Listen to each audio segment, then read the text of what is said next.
If you have not subscribed to the podcast, please do so. The link is in the bio. You can respond. You can hear this replay on Straight Shot No Chaser podcast, wherever you get your podcasts.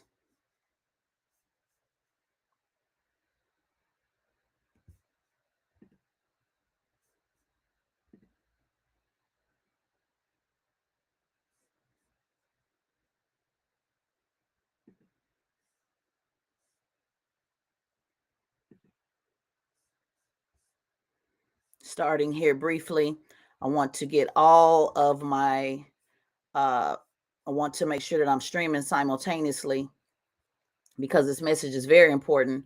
And I wanted to start it. I wanted to make sure that we got the Instagram family in first.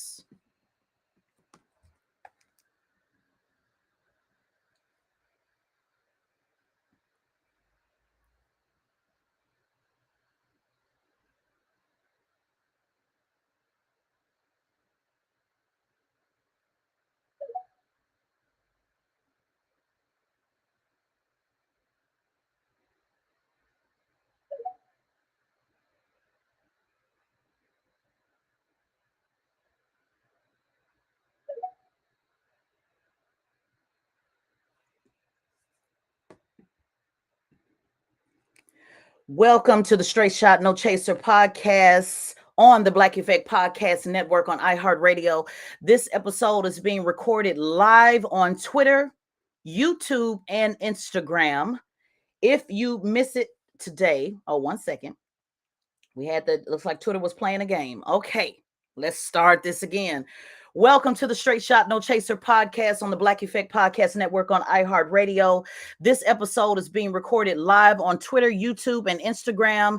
If you miss it today, no worries. You can download the replay tomorrow by going to wherever you get your podcast, iHeartRadio, Spotify, Apple, and do a search for the Straight Shot No Chaser podcast. I'm your host, Tezlyn Figaro. I drop content weekly. Every Thursday, there is content available for you. And one of the things that I always say is you can either use it or lose it, but I cannot make you choose it. Again, you can either use it or lose it, but I cannot make you choose it. Shout out to the Instagram family for chiming in and listening. Shout out to the YouTube family who is also here, and Twitter Space World. I see you as well.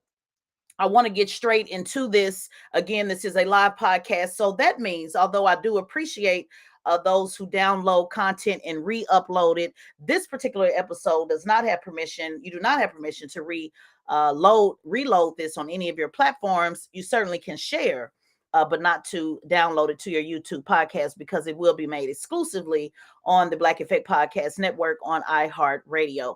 Let's get into it. Today's topic is, and I've talked about this several times throughout I want to say, I feel like it's been 30 days. Has it been 30 days? 60 days? I don't know. It seems like it's been forever since the conversation about George Floyd was popped back into the Twitter sphere, if you will, the social media world, because of the very strategic, and let me say this again, the very strategic placing of the George Floyd documentary that was released by Candace Owens. Before we get into that, let me set the context so that you can understand exactly how that documentary was released, the strategy behind it, so that many of you, especially the comment consultant caucus that talks with such authority but wrong as the day is long, let me give you some context on that documentary, how that documentary was released, and why. Candace Owens did a documentary, created a documentary, Black Lives Matter, the greatest lie ever sold. And she mentioned George Floyd, and I'm misquoting exactly, the title of it, but you get my point. She did a documentary that was focused on Black Lives Matter. She invoked George Floyd in the conversation because of the $90 million that Black Lives Matter, the organization, raised after the untimely death of George Floyd. For those of you that just, again, are maybe not as familiar with everything, Black Lives Matter, that movement started after Michael Brown in Ferguson. It was not started after George Floyd. However, because of the murder of George Floyd, $90 million poured in from all over America, but it was not a movement that began with George Floyd. Black Lives Matter, the organization, had no direct connection with the George Floyd family. Black Lives Matter, the organization, didn't even have connection, direct interaction with all of the Black Lives Matter chapters all over the country.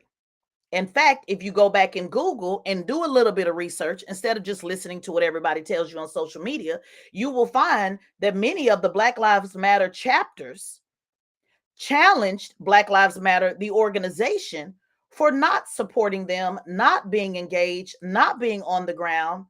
And Michael Brown's father also challenged the Black Lives Matter, the organization, for the mismanagement of funds.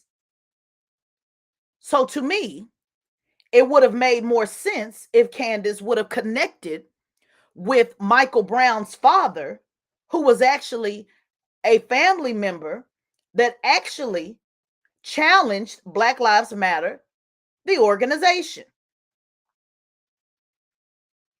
Don't you think, Instagram family, don't you think, Twitter family, because I can see your live interaction, put a 100 up if you think that maybe the documentary, if that was her goal, to challenge Black Lives Matter, the organization, don't you think it would have made sense to actually connect with a family that was actually challenging Black Lives Matter, the organization?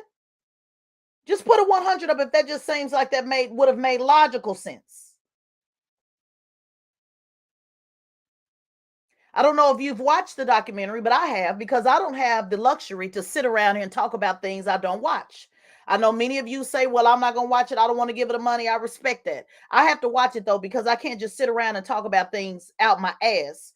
I actually have to know what I'm talking about.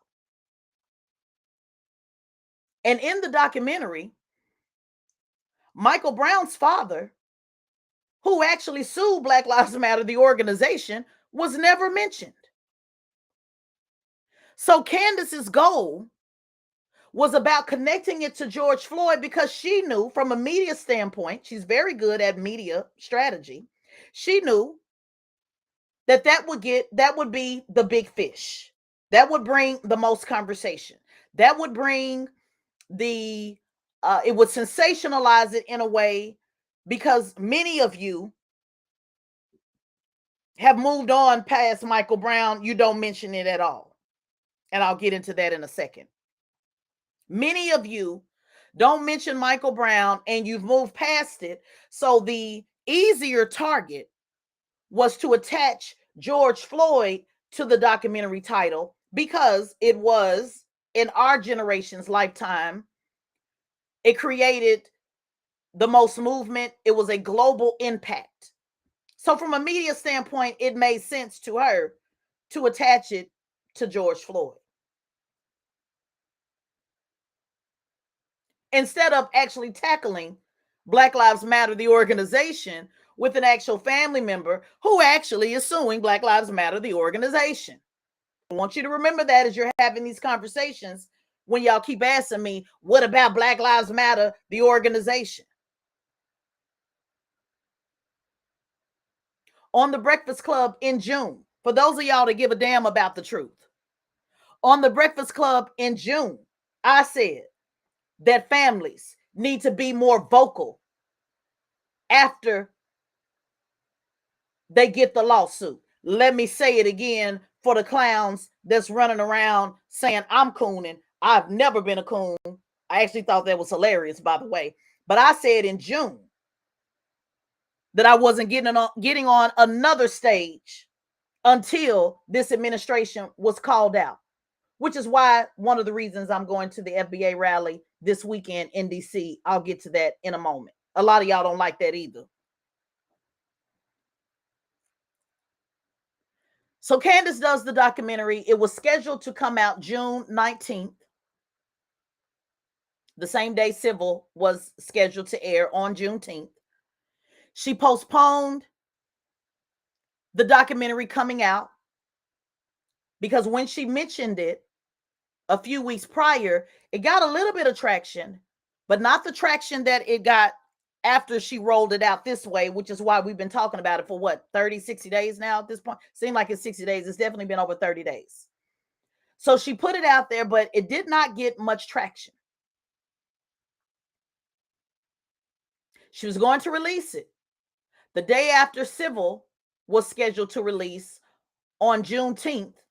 Sunday this year, Juneteenth was on June 19th, Sunday.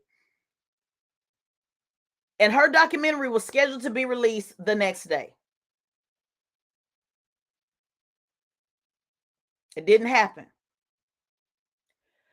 Throughout the summer, and this is what I explained on Hell of a Week, but again, shows are edited so you don't get the full context of everything, and I don't get a chance to explain, so that's why I'm doing it here.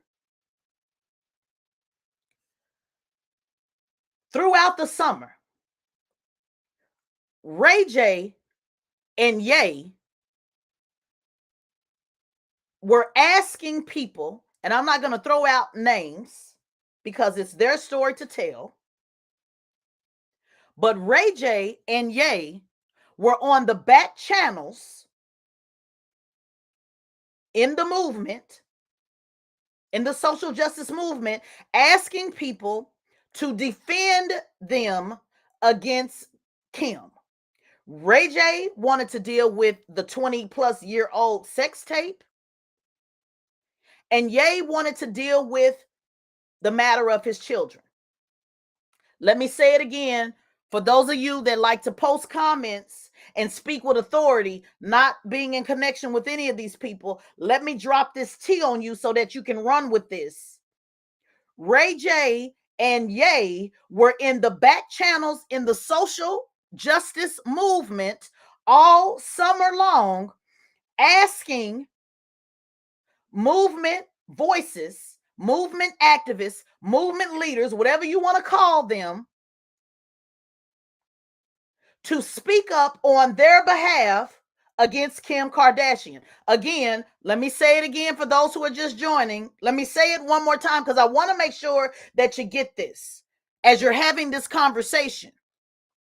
Ray J, who y'all totally forgot about, Ray J and Ye all summer long were in the back channels texting, having conversations with movement activists on the left about speaking up against Kim Kardashian and her mother.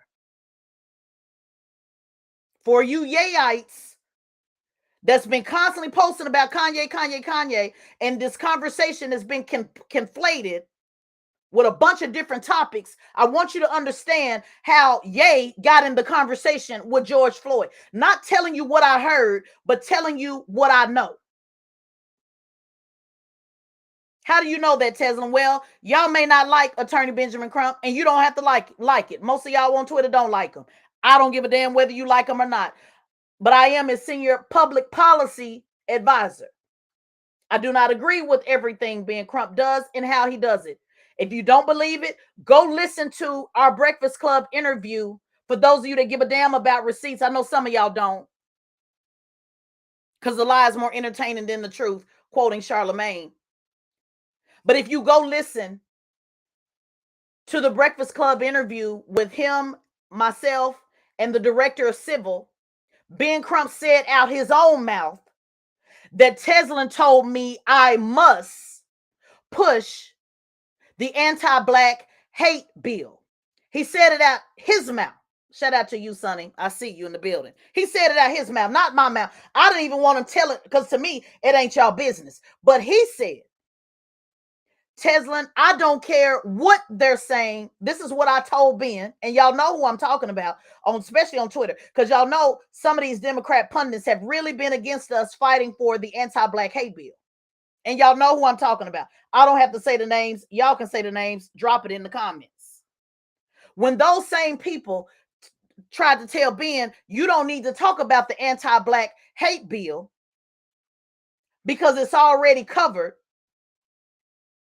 I told Ben Crump, me, just little old me, no, Ben, you must be clear about an anti-black hate bill. And he said it out his mouth on Twitter. Now, make sure my Twitter space family, because Instagram is, they rock with me and they know how I get down. But let me just say it to you space hosts over here on the Twitter world. When y'all sitting up and letting people talk about me, make sure y'all remind them of this if you got the courage to do it. Maybe you can do it on the back end, but make sure you direct them to that interview. The ones that are saying, well, why is she talking about this and that and this and that? First of all, make sure you give them the clip on the reparations that I've been talking about on TV for the last 5 or 6 years before people started hashtagging about it, before it was cool. But also make sure you remind them that in even these spaces of people that y'all don't like and y'all don't rock with for various reasons, I'm always in the room raising my hand up to say, no, you must push the anti-black hate bill, whether they get it or not. I also, let me put this on record for the Twitter space reparationists. Let me put this on record. That when the media started saying there's some cases that Attorney Crump is working on, that the liberal media is changing that conversation into this is just like reparations. It's me that's telling Attorney Crump, you cannot refer to anything as reparations unless it is paying the descendants of those who have been enslaved. So I know y'all don't think it's important to be in rooms with different people, but it's important to have people in various rooms that speak up on the issues that y'all claim are so important to you. Whether you like the person in the room or not, meaning me, it is important to have people in the room that say, no, this is the way we should go about it, and how you're going about it is not the right way. And you can go listen to Ben Crump say it himself. Not me. He said it himself. That I criticize him more than anybody on his team. He said himself, I give him the most unsolicited advice that he don't ask for more than anybody that he knows. Now, him taking that advice and implementing it is on him.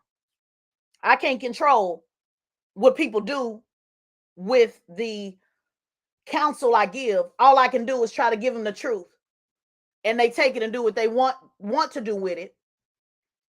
But what I won't be doing is standing next to any message that I don't support. And that is why, if you go back and look at the receipts, Twitter space, if you go back and look at the receipts, when I was calling out Jim Clyburn on the stage, that was in front of Attorney Crump and all of Jim Clyburn's friends. So I don't duck no conversation. My conversation don't change regardless of who you like, who I'm standing by. If you like them, if you don't like them, I don't like this one, I don't like that one. My conversation is consistent, will always be consistent, has been consistent if you take the time to look at the receipts. That includes those of you on Instagram that don't like Tariq, those of you on Twitter that don't like Ben, that don't like Tamika, that don't like my son. Let me introduce you to myself. My name is Tezlyn Figaro. I roll solo dolo in this space. Nobody put me in it. Nobody put me on. Nobody's money funded me. I don't run a nonprofit organization. I don't ask you for a donation. I don't accept your cash apps. I am always in the position of telling you to go to hell. Let me say it one more time. I am always in the position to tell you to go to hell. I don't ask you to click like and subscribe on my YouTube. You do, you do. You don't, you don't. I don't get paid on clips. I don't, contrary to believe it or not, those that said, she just doing this because she trying to build content. Brothers and sisters, I don't make my money on YouTube. I only have, I believe, like 2,000 followers on YouTube, and it's not even monetized. So let's just get that clear for those of you that don't understand the difference between people that are creating agents of chaos, that are creating chaotic content because they're looking for clicks. Let me just be very clear about where I stand. I have a contract with the Black Effect Podcast Network. The contract is a year at a time. That means, Christy, on Twitter, that means that I'm only obligated to drop content once a week. I can talk about whatever I want to talk about. I can talk about relationships. I can talk about how I tied my shoes. I can talk about George Floyd, whatever. Can I say it one more time? I already have a contract that's paid in advance. Let me say it one more. Let me just go on and give you this tea on how podcast contracts work. They're paid in advance. They're not paid based on clicks. So I don't have to sit here and create content to get you to click like. Just so we're clear on the difference between YouTube content curators, and no disrespect to YouTube content curators, because it's very necessary. It's very necessary, and I support YouTube content curators. But I must make the distinction that when I hear folks in Twitter spaces, they doing it for content. Who are the they you're talking about? Because I don't have to have this content to get paid. Because I don't get paid. None of the YouTube is not monetized for me. So let's just be clear. And also Instagram ain't monetized either, and neither is this Twitter space. So for those of you that spend 23 hours a day on Twitter space, maybe y'all need to figure out a way how to monetize it, since you're pretty much doing it as a full-time job. Now, moving on. I just had to do that little quick little housekeeping for the Twitter family. Now, after Ye and Ray J, who y'all keep forgetting, ran around asking movement leaders to jump in their mess with Kim Kardashian, and when movement leaders, and it's their story to tell, and I hope one day they tell it, when they did not do the bidding for Ye and Ray J, Candace Owens said, I will. If you go back and look, remember how Candace Owens did the video about the sex tape? And how Kim's mother pimped her out and all of that? These are just facts. All you got to do is go back and look at it. I'm just helping you put the pieces together. Remember when Candace did that? Ain't nobody hating on Candace. I'm giving you the facts. Remember when Candace did that? About Ray J? Do y'all remember? Okay. That was quid pro quo to get Ray J to go stand his ass up next to her during the documentary release. Because nobody in the movement, yeah, Instagram family, I'm helping you put the dots together, because nobody in the movement was willing to do it for Ray J. And I'm telling you what I know, not what I heard. Ray J said, why ain't nobody backing me, the black man, blah, blah, blah. And he was told by people in the movement, man, we ain't got time for that. We trying to focus on making sure Mississippi has water. This was at the time when all of the flooding was going on in Mississippi. All you got to do is go look at the timeline. So Candace raised her hand and said, I will be the one that will do it. So she did the tape on the Ray J, on the Kim Kardashian, pretending as if she was just so concerned when it really was about Ray J. And then her next move was to get Kanye or Ye back in her good graces. Do anybody remember? It was just last year, or maybe the year before. You remember when Ye told Candace on social media, I'm no longer going to allow you to use me? Do anybody remember Ye turning on Candace? Or did y'all forget that part? No worries, I'm here to help you. Ye stopped fooling with Candace and said publicly, you're going to stop using me. So, what was Candace Owens' opportunity to get back in good graces with Ye? Y'all fell for this weak ass Olivia Pope move because you ain't putting the pieces together, but that's okay. Olivia Dope is here to help you. I'm not Olivia Pope, I'm Olivia Dope. I'm here to help you put the pieces together because y'all didn't put the pieces together, so I'm here to help you.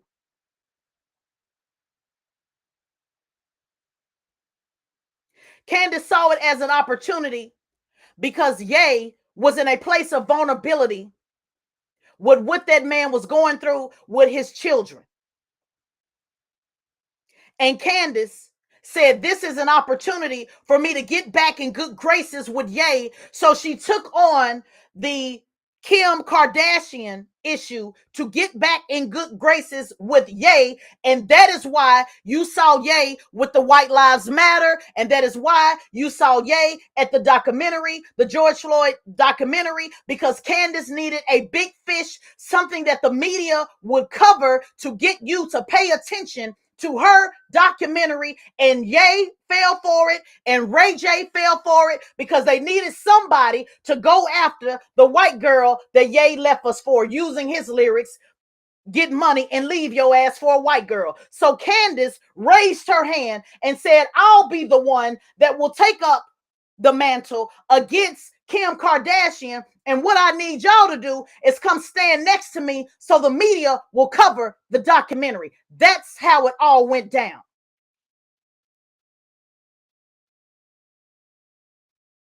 For you Yeyites that's out here debating me about George Floyd, let me help you Yeyites understand that you were all a part of a big media strategy produced by Candace Owens. Now, with that said,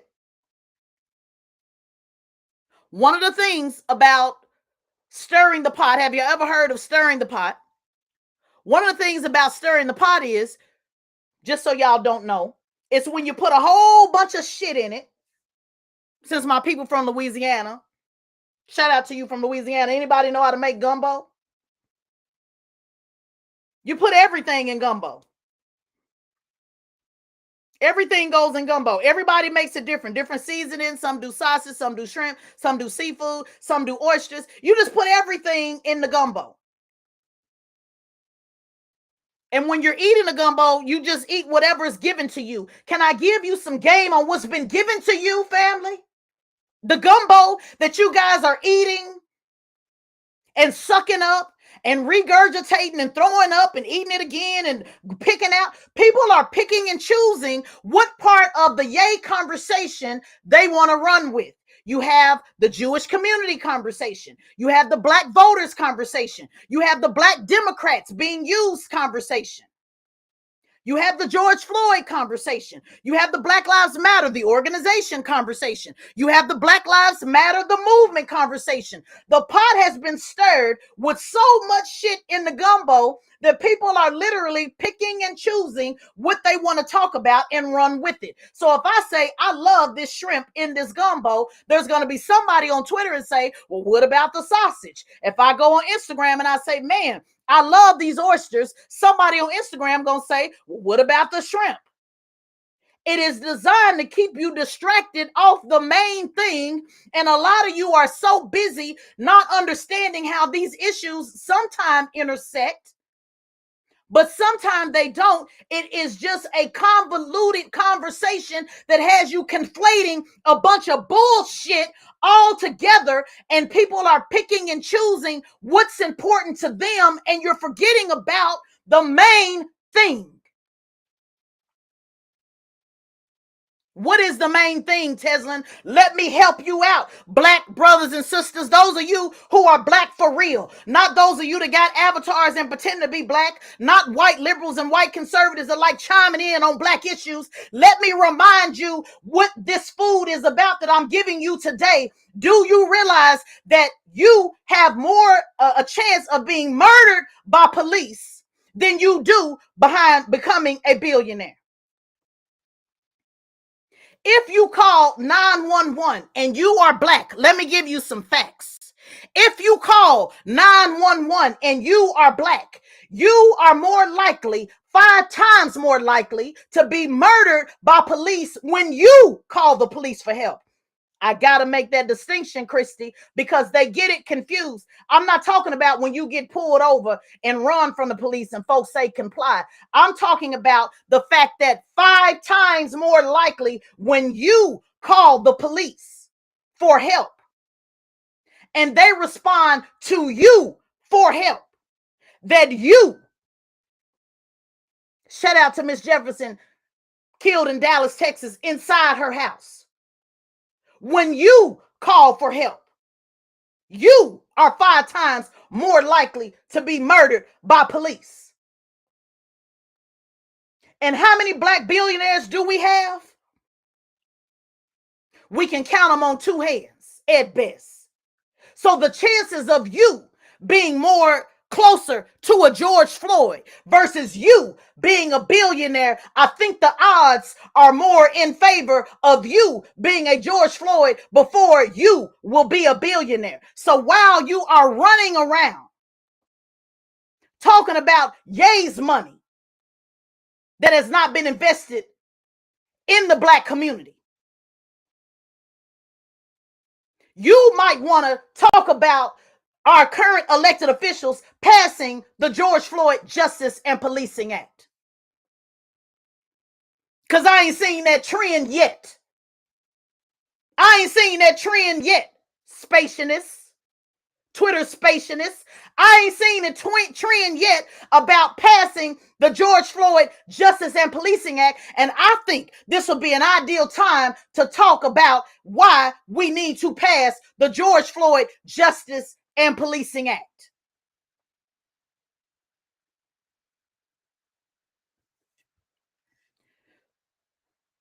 So today's conversation is why you can't tell me to stop talking about George Floyd. And you know why you can't tell me?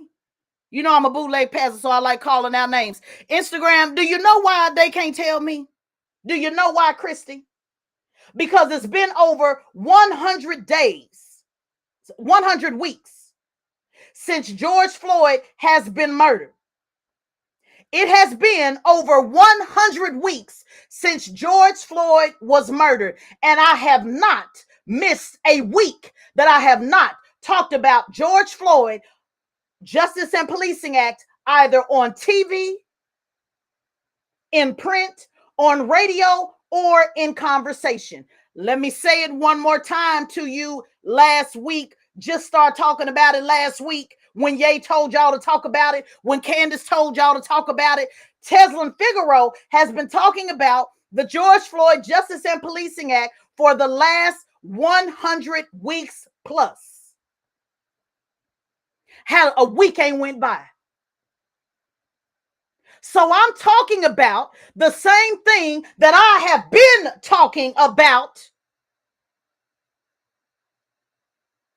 before Ye started talking about it, before many of you started talking about it, while some of your elected officials have never talked about it. I'm talking about the same thing that I've been talking about. So when y'all come to me saying, why you ain't talking about the Jewish community? Because I don't talk about that.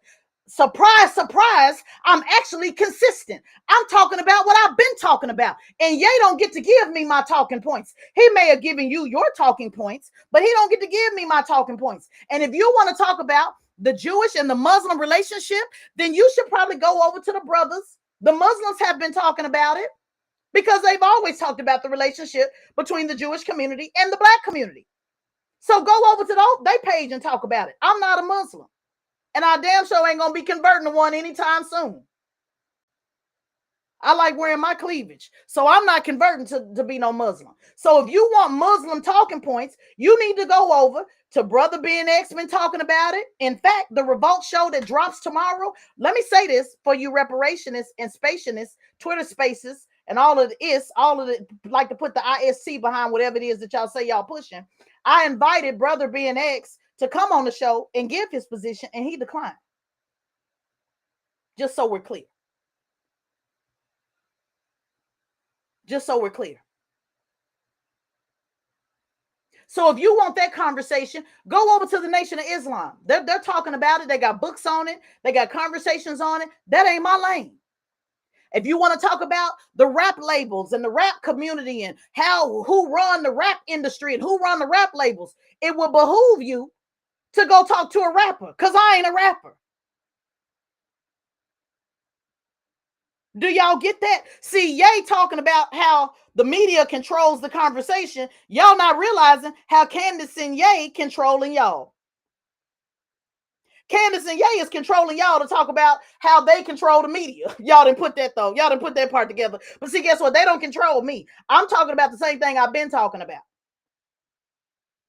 Shout out to you, Daddy, in the building. When I was on Bernie Sanders' campaign in 2015, Danny's here. He was also an operative. And they said, what do you want to talk about? I raised my hand. I said, I want to talk about racial justice. That's the only thing I'm here to talk about on this campaign. And when Bernard didn't have the courage to talk about it, because he only likes to talk about class, I too raised my hand then and said, Bernard, you need to understand that race and class is not the same, and stop conflating the two. So I'm talking about the same thing I've been talking about. On record, in receipts, and in action. So when people tell me, just move on, sis. No, I'm asking you to come push the line to pass the George Floyd Justice and Policing Act, because I don't need to move on. You guys are talking about this for the first time. You'll be talking about something else tomorrow. You'll be talking about something else next week. I'm going to still be talking about this, even if I'm the only one talking about it.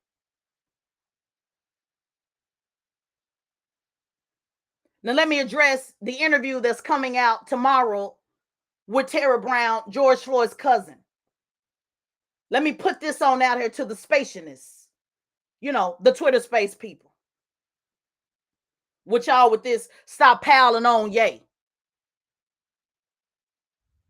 I didn't speak on any of Ye's comments because, to be quite honest, I don't do the pile on. Because the pile on is usually followed by people that just talk about everything that hits the wire. I don't talk about everything that hits the wire. I don't have an interest in talking about everything that hits the wire. I started talking about George Floyd when Candace and Ye decided to talk about George Floyd, because now they're in my lane. So that's why I talked about it. I said what I said over a couple of days, and then I moved on covering politics as usual, not forgetting about George Floyd because I always bring it up, but I went on. And the only reason why I recorded something on it Monday was because Ye talked about it that Sunday by dissing George Floyd's, the mother of his child, Roxy. So I talked about it that Monday because Ye talked about it that Sunday. So when y'all tell me stop talking about it, why don't y'all go tell Ye to stop talking about it? Because the sooner he stopped talking about it, the sooner I can stop talking about it and get back to politics as usual, which actually includes me still talking about George Floyd. Is it making sense to you now? Or do you just not want it to make sense on purpose because you want to be dumb on purpose? And for you Twitter spationists, Tara Brown, let me lean in on this so y'all can get this. Tara Brown, the first cousin of George Floyd, make sure y'all write this down now, who I interviewed at Revolt. It hasn't been a week that has gone by that I have not talked to her personally. I was just with her last Thursday hanging out. Because, see, these are real people that get affected by this. While y'all playing online, these are real people that get affected by this. And let me give you something else, you Twitter spationists. Tara Brown, who I interviewed, never got a goddamn dime. And I'm saying got, G-O-T, a goddamn dime from the settlement that was awarded to the George Floyd estate. The George Floyd estate goes to his child. Just so we clear on that.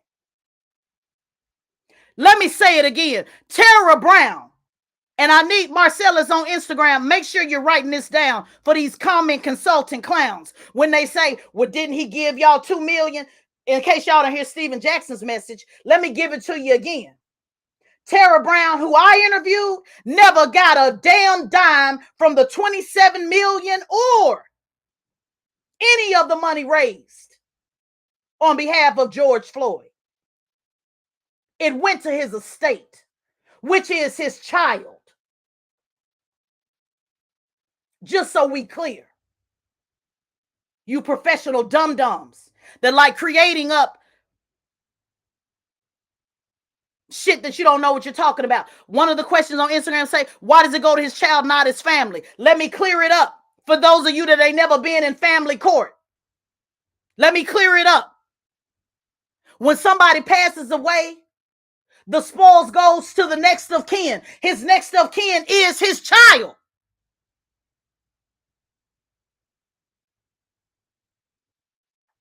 Now, if Roxy decided to give something to his brothers and sisters, that was on her. But the woman that I interviewed, Tara Brown, on Monday is his cousin, and she didn't get a damn dime. Now, y'all make sure, let's see how quick y'all run with that shit. Maybe ain't none of y'all ever been in probate court, or maybe you don't understand how family court work and who gets what, but it is the next of kin. It is the surviving next of kin, which means the child. Next after that, it will be the parents. His parents are no longer alive. Spationettes that's running around talking about the family got this and the family got that. The child.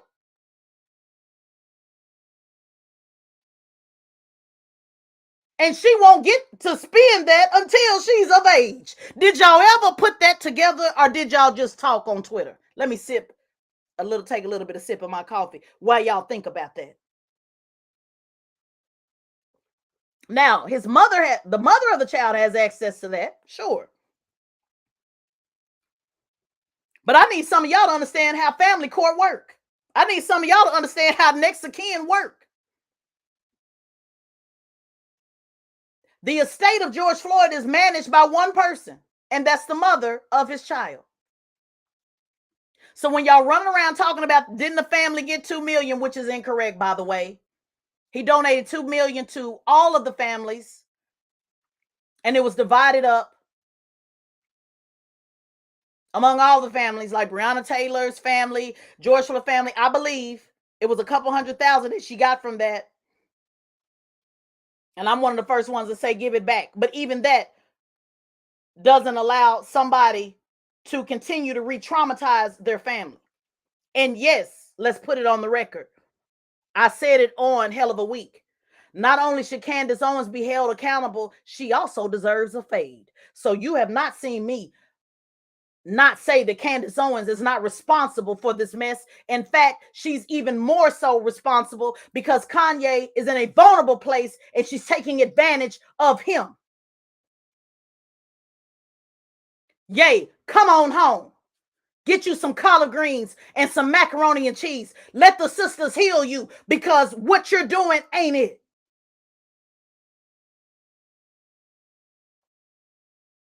You are allowing a black woman that is being used by white supremacists to get you off your square.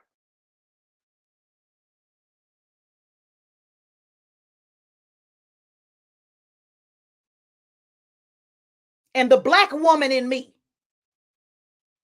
the black woman in me that still look after our people even when they've done us wrong. Maybe y'all don't know, but I know y'all think it's a gender divide. Let me go on and preach to you for a minute. The black woman in me that still put the house up when somebody get arrested, even though we know they didn't deserve it. The black woman in me that still fix a brother a plate ex-husband, ex-boyfriend, ex-whatever, knowing that you hungry. The black woman in me, that when you go to jail for doing wrong, we still sign up, stand up for commissary while you getting count. The black woman in me that still love you despite who you are. The black woman in me that love you even when you don't love us back. The black woman in me that defend the black man at all costs, even when he ain't defending me. The black woman in me is telling you, yay, to come on home. Even though I don't like black people being taken advantage of, because what Ye is doing is no different than what the Democrat Party is doing. Let me say it again. What Ye is doing is no different than what the Democrat Party is doing, which is using black people because of your own personal issues and not really fighting for the issues of black people.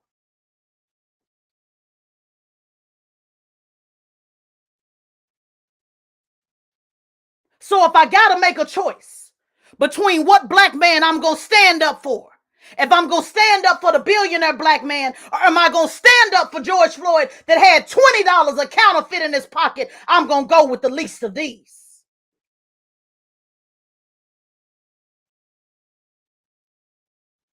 I'm going to go with the least of these. Because that's you, brother. In case you forgot, Twitter spacialist, that's you that get pulled over. While you worried about Kanye losing millions of dollars, he's still a multimillionaire. He gonna be all right. But what about you?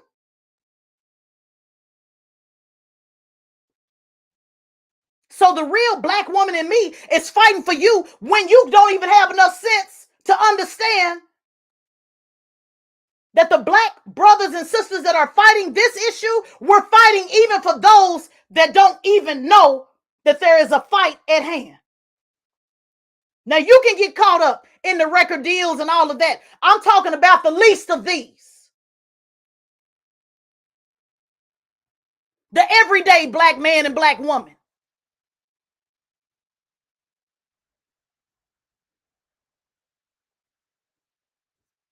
So let me say it again in case you're just joining.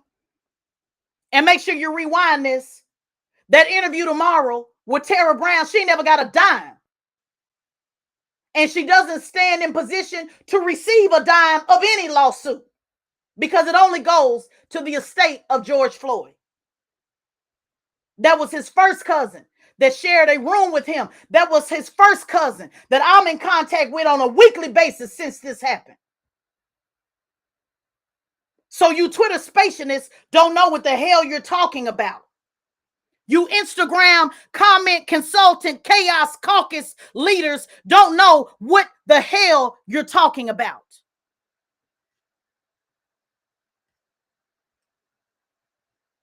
And I've invited our good brothers, BNX and 19 Keys, to revolt to have the conversation, because I believe in a balanced conversation. I was just guest hosting 1 week, so I only had one opportunity. 19 Keys could not do it because he had a sound check that he had to do in London. And Brother Ben just said he respectfully declined. So that's that.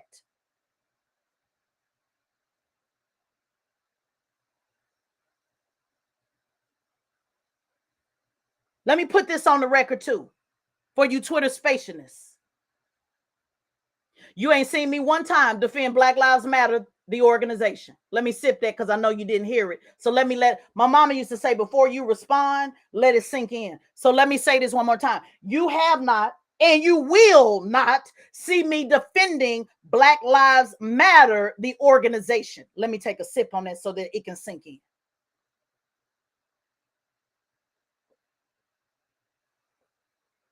In fact, when Tariq Nasheed and I went up there and we did a pilot with Revolt, they didn't air this yet. I hope they aired the story.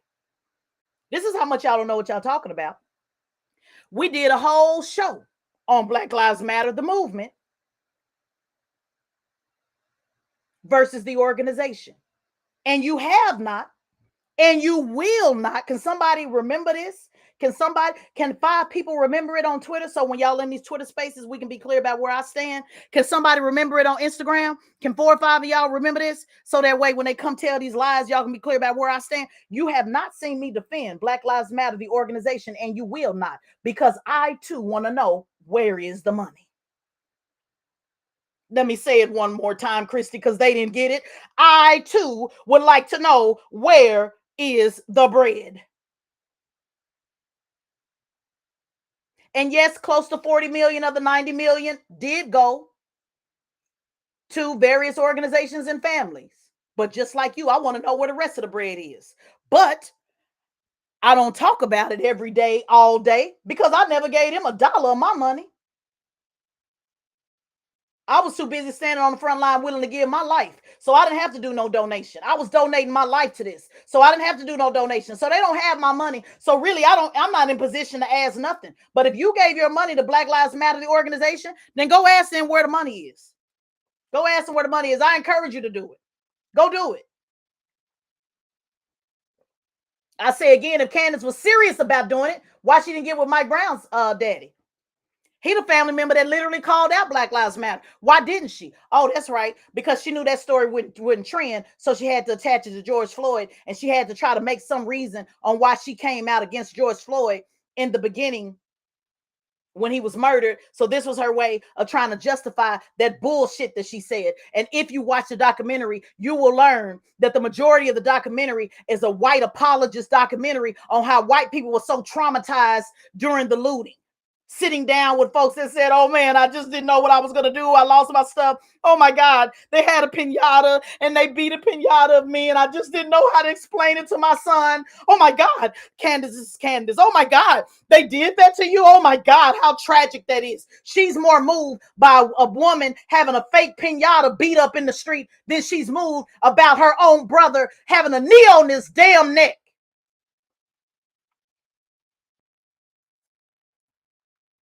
So her and I are not the same. And let me go ahead and address this Twitter spacialness. I've been on set with Candace before. In case y'all don't know, I've been on and off Fox for 6 years, and she ain't never brought that smoke to me. And she never will. Let's put that on the record. So ain't nobody mad at Candace. Ain't nobody jealous of Candace. Before there was Candace, them folks offered me to do the same jig that she did. Just so we're clear. And if you don't believe that, then you a bigger dummy than your avatar suggests that you are. If you think I ain't been on Fox News for 6 years going after Democrats and you think them people ain't never said, Tezlyn, we love to have you over here doing it full time, you a damn lie. You're dumber than your avatar, than what your avatar suggests. I turned it down. In fact, Michael Cohen was the first one to ask me to join the Trump Diversity Coalition team. You know who Michael Cohen is? That's the one I was sitting next to on Hell of a Week. It just came full circle. Because I didn't know I was going to be sitting next to him until the day before the show. He was the one that offered me the frankincense and the gifts and all of the things that came with being on the Trump diversity team immediately in 2016.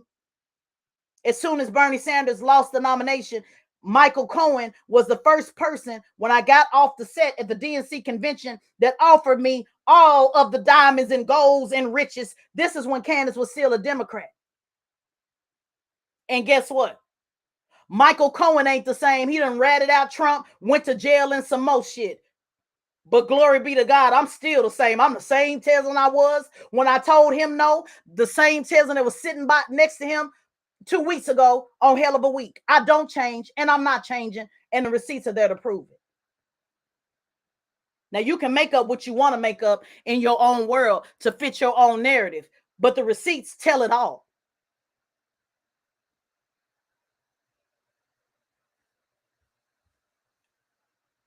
With that said, I wanted to give you this truth today. You can take it and do whatever you want to do with it. Like I always say, use it, lose it, can't make you choose it.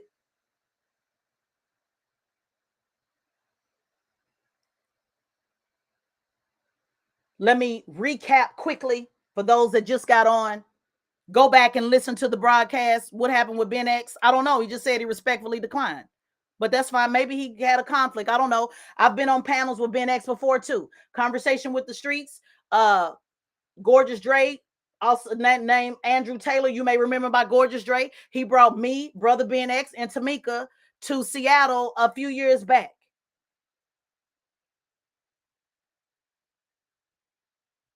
So this conversation may be new to some of y'all, but it ain't new to me, and it ain't going nowhere.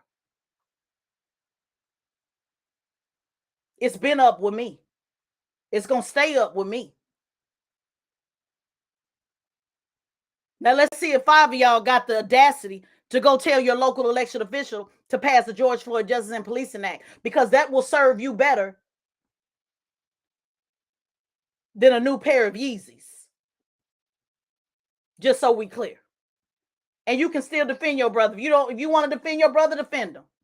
But I'm defending the brother that ain't nobody gonna defend. The brothers and sisters that people don't talk about in the news. The brothers and sisters that get overlooked. The brothers and sisters that when they died, nobody talks about. I'm talking about those brothers and those sisters. You can talk about the billionaire if you want to. I'm gonna talk about the brother and sister that nobody talking about. You can chase that content if you want to. I'm gonna chase, not even chase, I'm allow my purpose to chase me, which means I'm going to recenter the conversation back on the main thing to be the main thing in my world. Now, if you want different conversation, somebody said, oh, new information is different conversation. No, for you it is. For me, it ain't, because I'm consistent.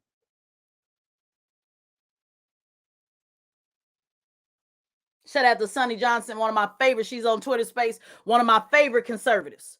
Shout out to you, Dominique. I see you just joined, pushing the movement down in Dallas, Texas.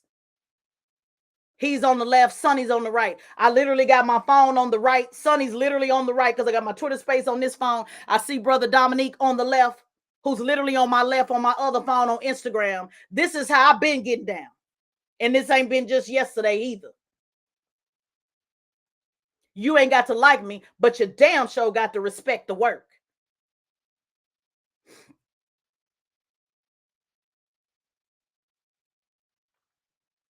I met Sonny Johnson in 2010, 2011, somewhere around that time. And we ain't never had a falling out over policy and who should do this and who should speak on that and who should be this and who should be that. It's always been a mutual respect. Sonny gonna call out what they do, with how they doing black people wrong in the Republican and the conservative movement. I'm gonna talk about how they doing black people wrong in the Democrat and the liberal movement, and that's how we always got down. Grown women do grown woman shit.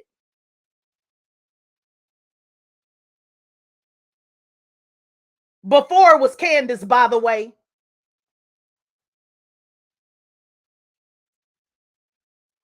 Grown women do grown women shit.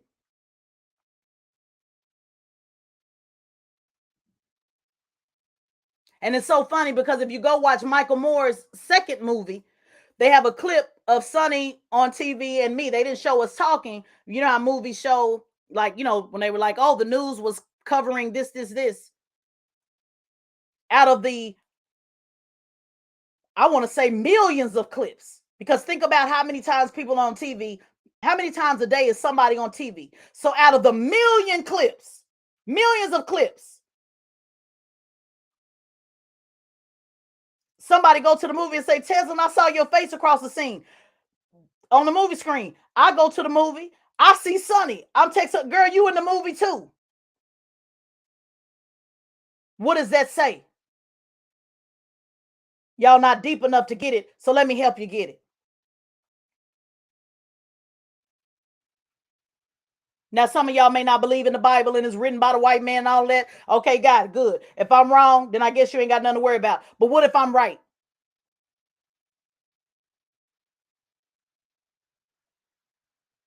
And in Revelations, it said, when they see you, they will see me. I will put a crown on you so that they know who you are. And they know that it was you that was standing for me all of this time. Let me say that. Let me give y'all that scripture before I get out of here. And if you don't like it, then log out now. If you don't like it, log out now, because I want to give you this scripture before we get out of here.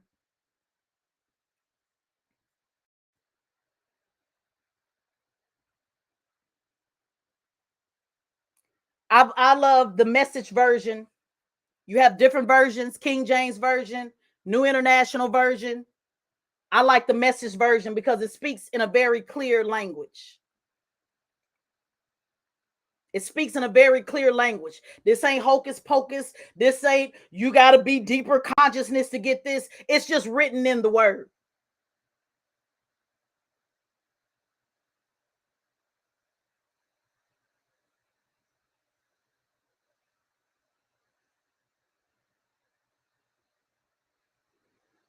This is coming from the book of Revelations 3:7. Writing to the church of Philadelphia. Let me give you this, and then I'm going to close this up. Shout out to those that sent in a request. I'm not taking calls. Because unless you either worked with the family, have been talking about George Floyd for 100+ weeks straight, knew the back in and outs of how Ye and Ray J was sitting up here asking people to fight for them on Kim and did a quid pro quo, there's no comment that you can give on this particular episode. I appreciate all that you do. And maybe I'll open it back up after I close this, because this is going to podcast live. So if you want me to open up another space after this so that you can chop it up, I'm happy to do that. But this particular episode is about what we know, not what we heard.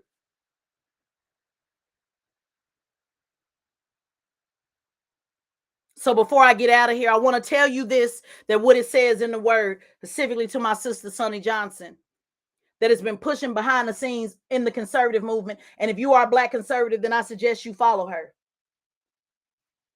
And I suggest when them white folks telling her, well, you must just be jealous of Candace, you must be this, y'all better get in there and y'all better represent for Sonny and tell them people to shut the hell up.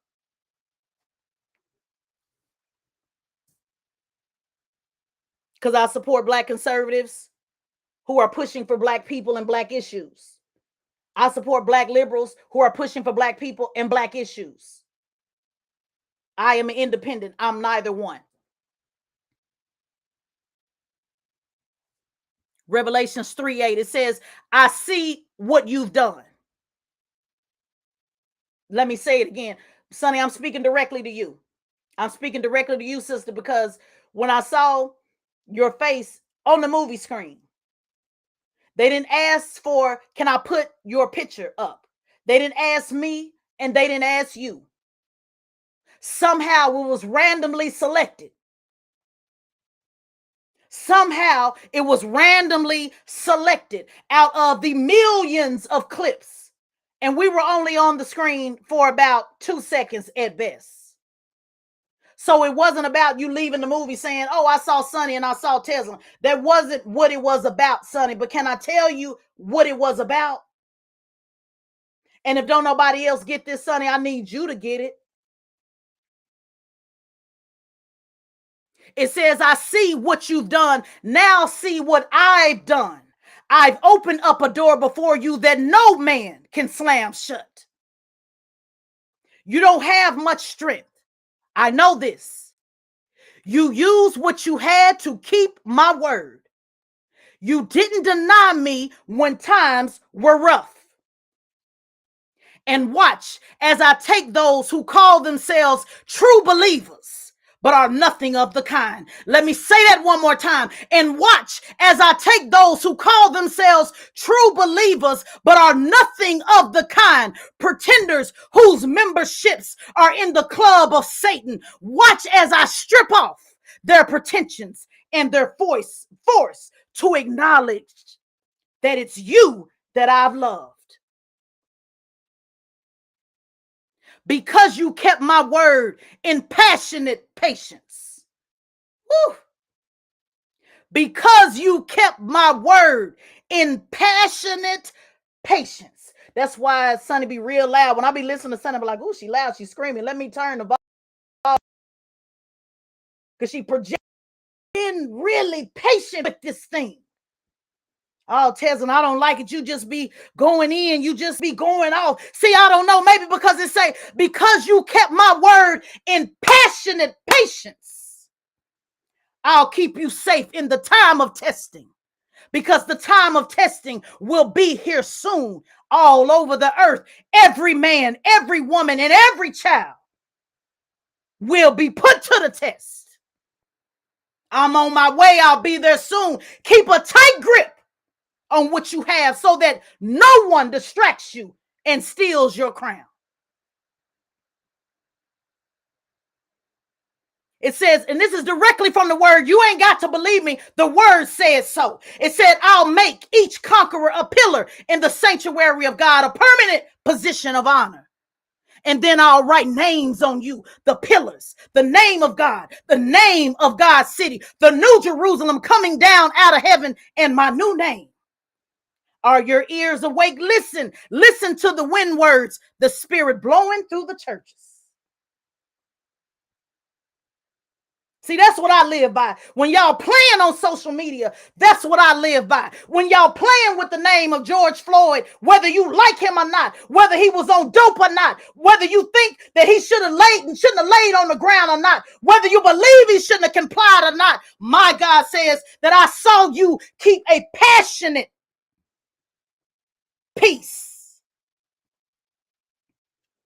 So I don't answer to you, Twitter spationists. I don't answer to you, IG comment consultant, agents of chaos, agents of the enemy, agents of principalities. Did nobody put me in this, homie? Nobody. Nobody's money. Nobody's influence. Every influential client that I got, I had to get by working for free and showing what I bring to the table.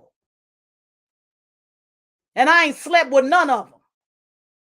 To the disgusting person that said, I know she bending over. I guess he's saying that because I'm sister double cheeked up on a Monday. But baby, I ain't bent over for no damn billionaire. The only time I'm bending over for anybody is to bend over and pass that proposal to invest in this work.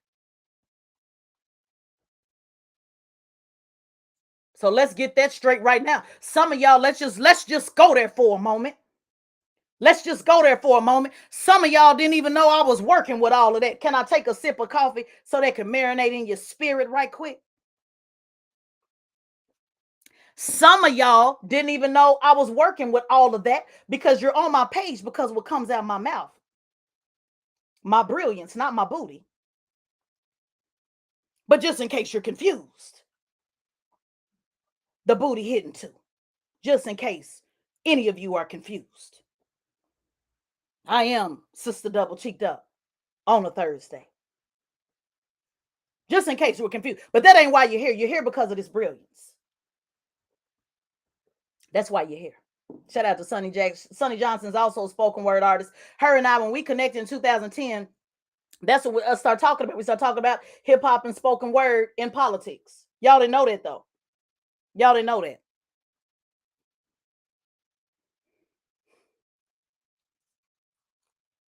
So let's just clear that on up. And when I have the mic, I try to pass it to those that many don't get opportunities in mainstream media. I was just guest hosting one week, but I tried to do my best to open it up to those that have maybe a difference of opinion on how we move forward. The show was really supposed to only be centered on solutions. But since Kanye fixed his mouth to talk about Roxy's hat and to call her ugly and her hat ugly and all of that, I had to say something on Monday because I'm literally talking to the family that literally has to keep reliving this. And you may not give a damn about it, but I do.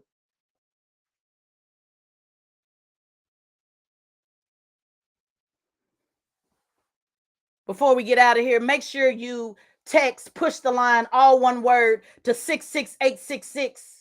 I would like to see some of you, including my haters, because you damn sure don't know how to organize outside of doing a Twitter space. Some of y'all need to attend the free training so you can be about organizing and getting people in office to push the issue that's important to you. Some of you are single issue voters, meaning reparations. Some of you are multi-issue voters. And let me tell y'all, family, I want to tell y'all this Twitter space, my reparationists. I need y'all to get this. And no worries, I'll say it to you face to face on Saturday. Everybody's not motivated by the same single issue. At some point, you have to build allies with other people. People can still support reparations as long as they're not interfering, as long as they speak up on it when they want to. You cannot shit on people who may be motivated to get in politics in various ways. one of the things I talk about in the training, the nonpartisan training, is you have to find what motivates you. Because when you are tested, like that scripture I just gave you, when you are tested, when they come after you, when they put everything against you, the only thing that's going to keep you in this is what motivates you. So you have to attach yourself to something that is personal. So it is not that everybody, oh, they just against reparation. They need to be talking about reparation. That's how y'all did me in the beginning. Why you ain't talking about reparation? Well, first of all, I'm a news of the day commentator. These people book me to talk about whatever the news of the day is. And I get in reparations when I can talk about it. And I got the receipts to prove it. And I always talk about Black voters, even when they don't ask me. But every conversation is not on reparations. You have to understand people are motivated by different things. Be mature enough to understand that. But it doesn't mean they're against reparations. It means that what keeps them up at night may not be the same thing that keeps you up at night.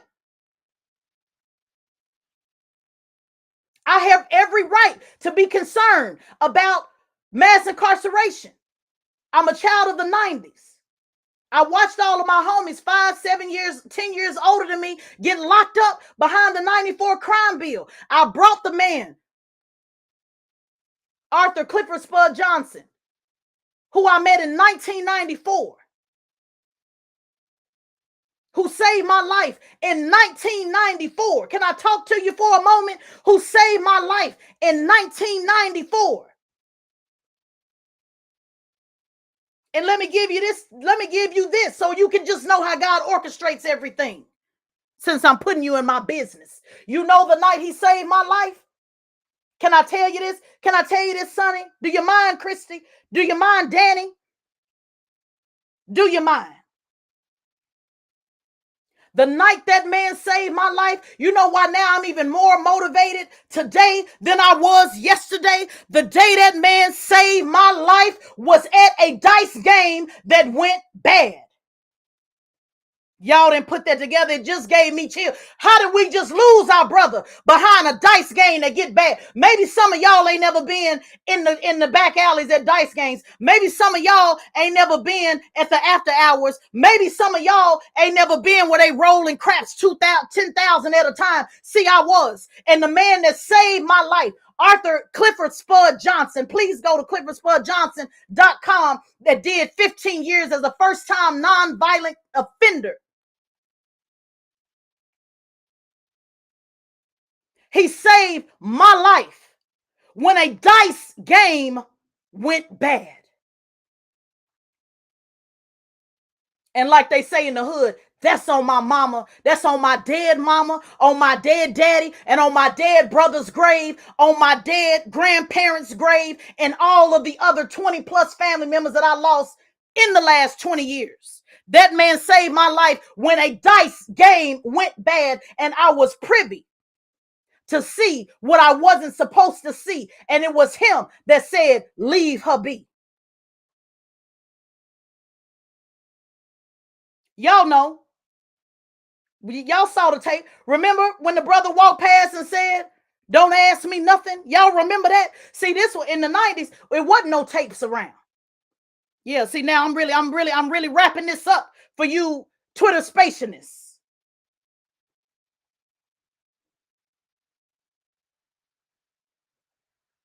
It wasn't no tape around to show who saw what. Wasn't nobody taking out no phones and recording who saw what.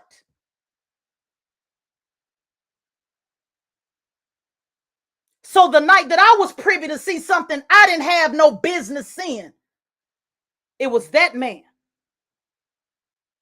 and Big E.T., rest in peace, that said, leave her be. So I wouldn't be standing here today had it not been for him. So that's why I talk about mass incarceration. And ain't none of you Twitter spationists gonna stop me from talking about it. And yes, we need reparations at the same time. And yes, I talk about healthcare reform because when my mom lost her life while I was on the campaign trail, and I said, Mama, why don't you stay at the hospital just one more day until I come in town? And she said, I don't want to stay because it will be another bill. And she went home and her lung collapsed. And I got my black ass off of Bernie Sanders' campaign trail. Shout out to Danny in the building. He's here on Twitter Space. He knows it to be true.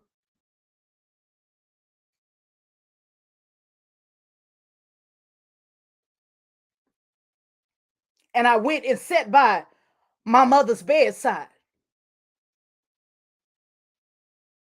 wishing she just stayed in the hospital one more day. Angry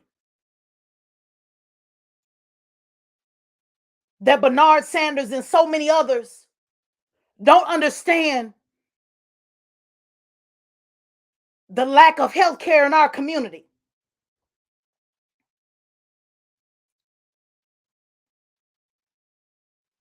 Bernard never sent condolences, never sent flowers, never said, like my grandma dog, shit ass, kiss the ass, are you all right?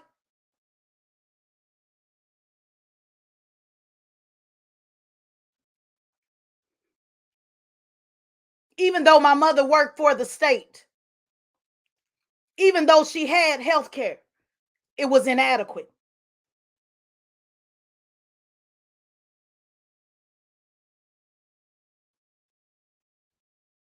Maybe you ain't never held nobody's hand when they transition.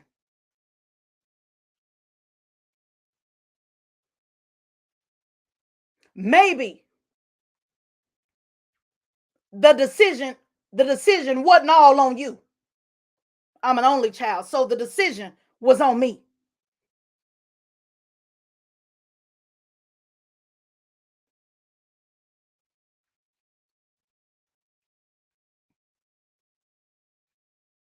Maybe the woman that raised you and sacrificed her life, maybe you didn't have to decide at what time would her life end.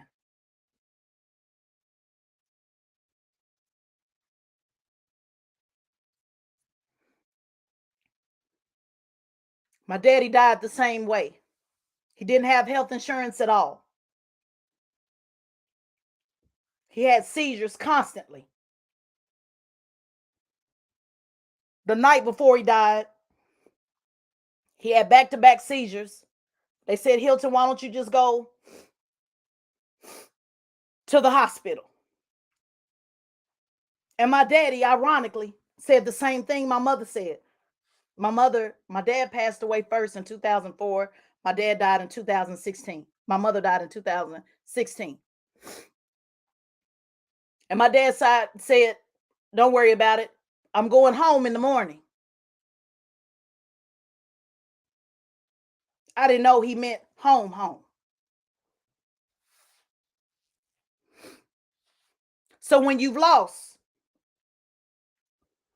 your mama and your daddy from inadequate health care, you can't tell me to not talk about health care.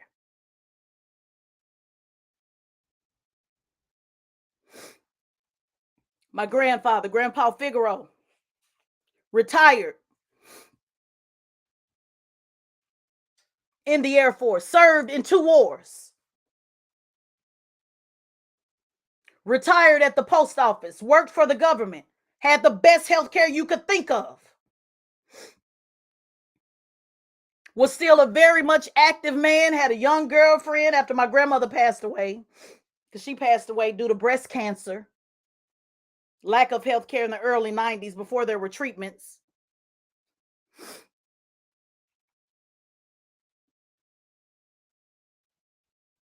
They rushed my grandfather out of ICU and put him in what they call acute care. For those of you that don't know what that is the level of care between the emergency room and regular hospital, the regular hospital. He was in acute care because there wasn't enough space to keep him in ICU. He really should have been in ICU. So even with all of the health care that he had from serving in this country, from serving at the post office, retired twice, They rushed him down to acute care. So it wasn't enough nurses on staff. So as he was watching cable commentary, he was actually watching Joe Madison, by the way. He loved Joe Madison. He was watching Joe Madison.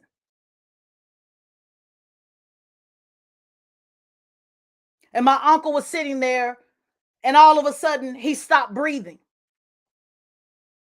And my uncles could not get the nurse to the room fast enough because they were overstaffed.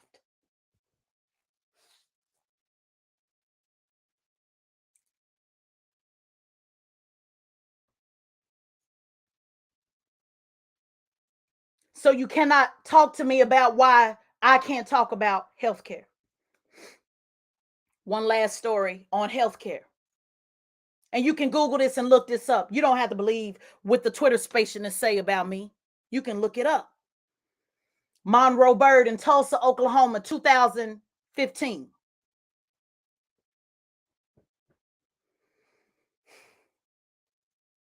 Black young man who was shot by off-duty security guard as he was driving away, was shot and paralyzed. Didn't have a weapon on him at all. Monroe Bird was as cornball as you can get, just a square all the way up and down. His parents were local pastors and first lady.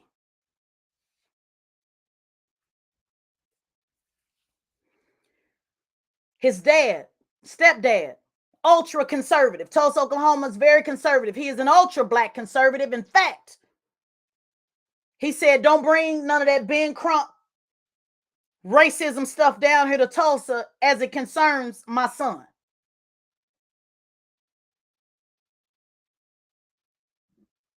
But when the media started talking about Monroe Bird,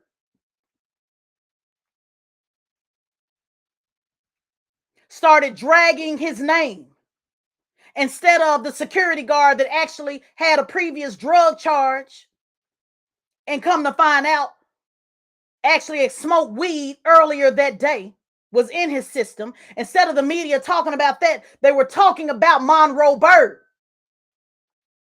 And when his ultra conservative daddy realized that them white folks was not going to defend his son. See, this is to those of y'all that don't like Ben Crump. You ain't got to like him. You ain't got to like him, but I'm giving you real talk. I'm telling you why I said what I said in civil.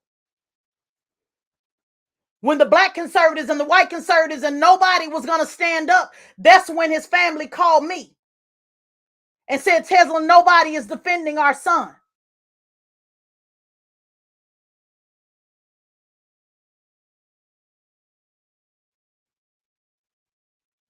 And you don't have to like Shaun King. Y'all can say whatever y'all want to say about Shaun King. And I don't know how he handled all of his business, but I can give you this receipt. Not only was Monroe Bird a black man that had full insurance with his children, he also was Cherokee on the rolls. For those of y'all that don't know, to get on the DOS rolls, you really got to be able to show that you are a tribesman. So he had double insurance care. And they still could not afford to keep him in the hospital.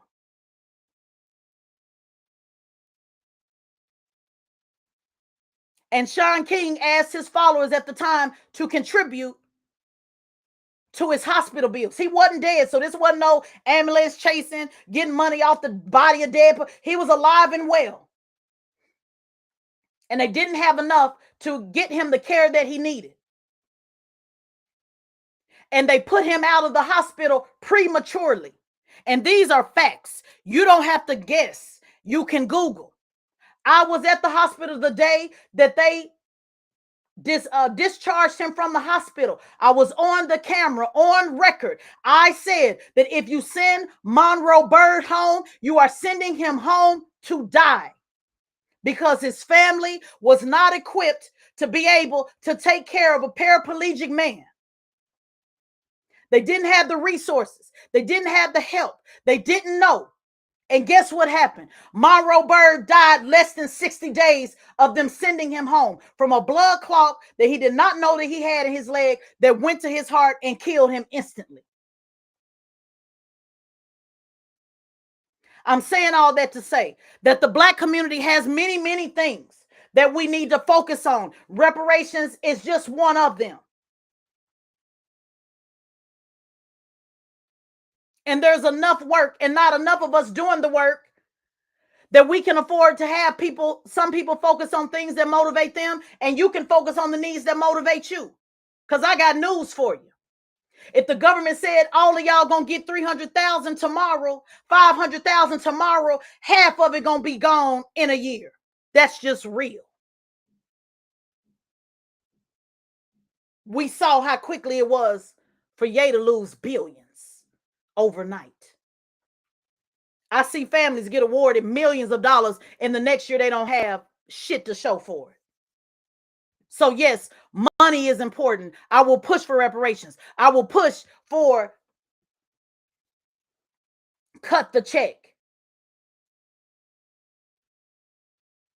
But we also have to be mature enough to understand that people are also working on other issues like education, like healthcare, like mass incarceration, like economics, like even Black businesses understanding that once you get the money and you want to invest it, how do you invest it? Or the lawsuit that we just finished working on with Wells Fargo. Do y'all know that Wells Fargo denied Black people the opportunity to refinance their homes? Somebody had to sue. Ben Crump did. I know y'all don't like them. That's fine. So when you get your money and you want to refinance, don't you want a bank that's going to allow you to actually do it? Politics is multi-levels. It's multi-layers. It's complex. You want to be single issue, be single issue. But don't tear down other people that know how to talk about more than one thing at a time. Because both are important. And trust me, it's enough work for everybody.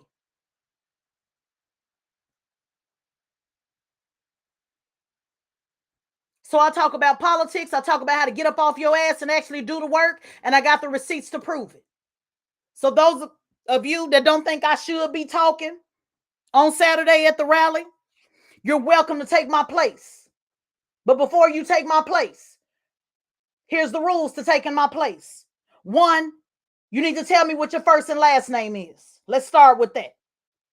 Let's start with that. Let's get out of this Twitter space bullshit names and let's start with first and last name. And don't tell me I don't want to dox myself. Why y'all doxing? No, in order, if you're going to take my place, you need to be able to put the same skin in the game that I'm putting in the game. And I dox myself to the white folks. So the first thing you need to do is dox yourself. Let's figure out your first and last name. Second rule of engagement is let's go back just on the last 10 years. And I want to Google them white folks talking about you. I'm not talking about what you post on your Instagram. I'm not talking about what you post on your Facebook. I'm not talking about you being your own PR publicist. I want to go back and be able to see the work that you put in that had them white folks pissed off for the last 10 years.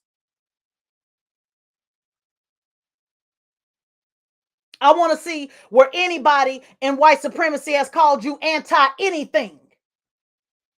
Like they did me when I was standing up for Black folks and they said I was an anti-immigrant. When Politico wrote it without asking for my opinion, when New York Times wrote about it, when the Washington Post wrote about it. If you want to take my name, if you want to take my place on Saturday, Juicy, make sure they get the word. If they want to take my place on Saturday, then the rules are 1, get your first and last name in these goddamn headlines. GOT goddamn headlines. Number 2, make sure that you line up the headlines where white supremacy came after you like they came after me. And then number 3, have the receipts to back it all up.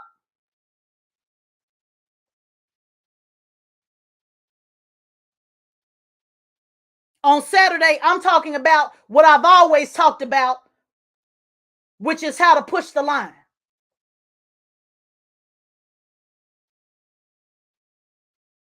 And I support the reparationists that want to talk about reparationists. And not only do I support with my words, I support in my deeds. Which is why I created Push the Line for free so that you can learn the steps on how to actually get it passed.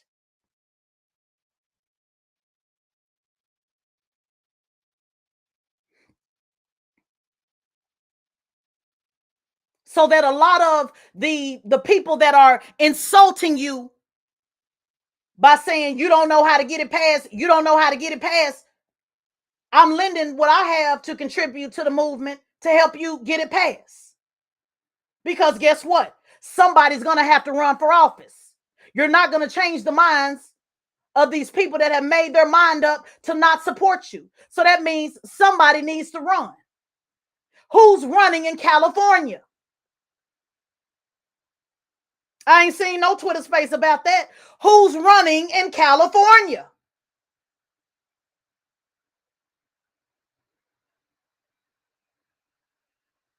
The Reparations Task Force is doing a study just like HR 40. It's the same thing. A study that they'll present to the public.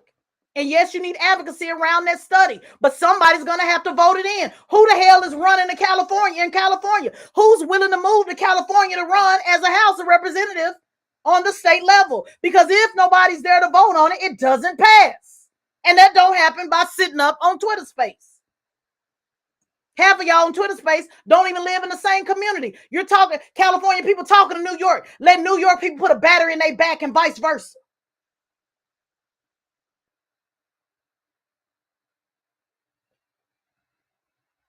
So who's running for office is the question. And then when they run, who's going to be the operative to run the campaign?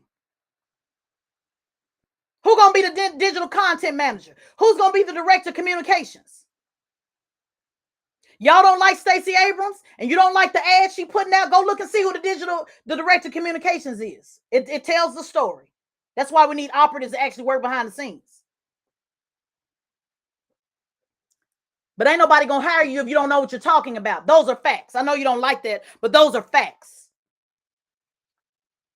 So there's a learning curve that needs to happen. And I'm not saying I know it all. I'm just saying I'm giving you what I have. And if that ain't enough for you, oh well. Because I'm doing it for free. So if you don't like it, if it ain't enough for you, contact your local elected official and tell them to put a training together then. That's how they go. The third track in the training is the organizer. Many of you are organizers. You're organizing your ass off online, but you got to organize offline. That racism commercial that I reshared this morning on Instagram and Twitter, look at the end of it when it says paid for by something, something. I can't remember who did it. That's called a pack of 527. Where are your packs? Who's going to start? Who's going to open up the 527 so you can put ads out against or for the candidates that you support? That's a real job. It's not just on Twitter space. Twitter space is important. That's awareness. But look how the white folks doing it. They got a 527, a whole super PAC. Somebody's going to have to get organized around here if you want to get the things you want to see done. I did the first training September 10th. I did the second one online October 22nd. I'm doing another one in Atlanta only to 60 people that did not attend the first. New people only. I'll start marketing that this week. It will be the first week of December. And then I will offer all 5 online sometime all throughout next year. Get in it, get in the game, learn something. And then take that and go back to your community. I'm giving what I have. Like Anita Baker says, I'm giving you the best that I got. And if that ain't enough for you, then I don't know what to tell you. You've been listening to Straight Shot No Chaser podcast live. Please, if you love this, if you want to share it, please do share it. If not, like I always say, use it, lose it, can't make you choose it. It will be available on the podcast tomorrow. Subscribe wherever you get your podcast, Straight Shot No Chaser. Subscribe to the podcast. I drop content every single week. Shout out to the Instagram family. Shout out to the Twitter space family. Yes, I would love for you to subscribe to the podcast, but I love recording this live because I want to meet you where you are. So it's not always about numbers and people subscribing to me. I'm fine with losing the numbers on Instagram, losing the numbers on Twitter. I'm sure they would much rather me just put this on the podcast, but I'm more concerned that everybody gets an opportunity to hear this information. So I've opened this up on YouTube, Twitter, and Instagram so you can hear this message. Pick from it whatever you want to, whatever you like, whatever, don't matter to me. I laid out a very clear case on why you cannot tell me to stop talking about George Floyd.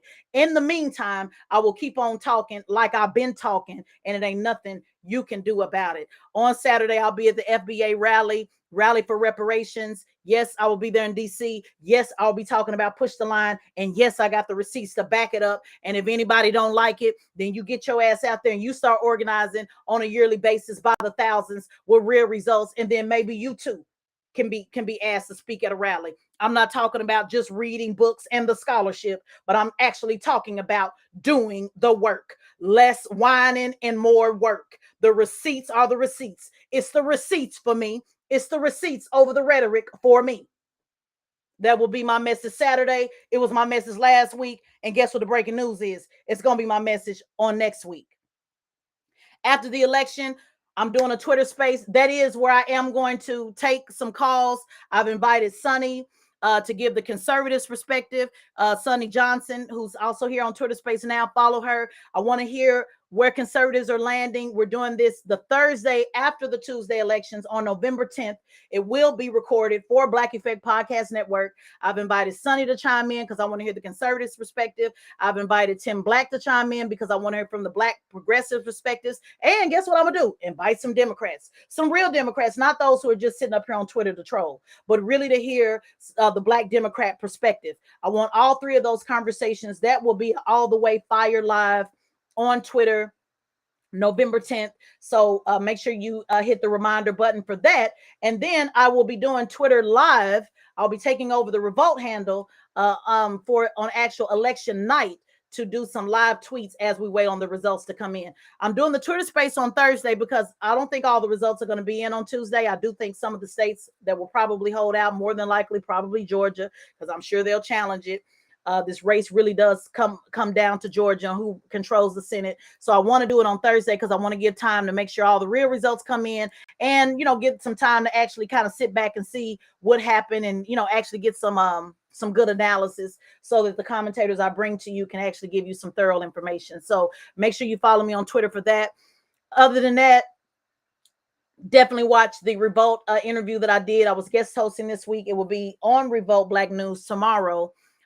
Where I'm interviewing Tara Brown and also interviewing based on solutions. And we're tackling the First Amendment in hip hop and rap lyrics. And it's so interesting because we recorded this on Monday before we lost our brother Takeoff. So the timeliness of this is very important, a very important conversation. It was not enough time to discuss on Revolt. It never is to me on TV production. So I definitely support those of you who are taking that conversation further on what can we do to heal our community. There is a balance of conversation between rap music and those who say don't blame rap music, it starts at home. But I have been watching and listening to your commentary. It's not something I talk about all the time, but I do support those that do. And I hope you continue that conversation because it is much needed within our community. Again, you've been listening to Straight Shot No Chaser podcast with Tezlyn Figaro. Use it, lose it, can't make you choose it. www.tezlynfigaro.com.